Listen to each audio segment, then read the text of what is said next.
Naujos pasaulinės netvarkos architektai. Jų tikslas – destabilizuoti visuomenę visais frontais – politinėme, socialinėme, kultūrinėme, ideologinėme, religinėme ir ktėje. Todėl destruktoriai panašūs į antikultistus yra daugelėje visuomeninės veiklos sričių ir užima įvairius socialinės hierarchijos lygmenis. Jiems nesvarbu, ką ir už ką žymėti. Svarbiausia, kad būtų persekiojami nekalti žmonės, iš ko jie galėtų sukurti informaciją, kad paveiktų mases.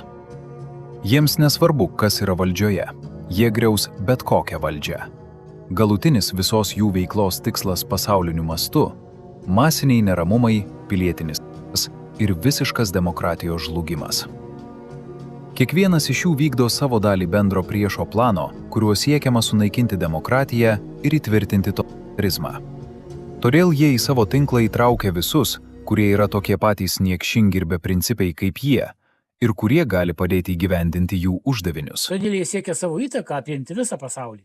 Kai kuriuose valstybėse jie jau atėjo į valdžią, kai kuriuose jie įtakoja įstatymų leidybą, kai kuriuose valstybėse jie gauna finansavimą iš valstybinių struktūrų.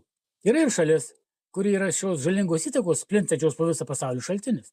Šalis, kurioje ši trečioji jėga jau kontroliuoja valdžią, o iš tiesų tai jinai ir yra tikroji šalies valdžia. Savo veiksmais ši tarptautinė teroristinė grupuotė priartina naująją pasaulio tvarką. Tvarką, kuriai vadovaus nematomas priešas.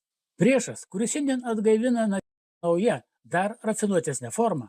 Patogumo ir suprantamumo dėliai pavadinkime šią naują formą. Globalus antikultizmas, pavadintas pagal vienos paslėpto priešo tinklo šakos pavadinimą, kurios pavyzdžių pavyko išnagrinėti paslėpto priešo metodus ir schemas dėka daugelio metų tyrimo, stebėjimo ir jos veiklos analizės.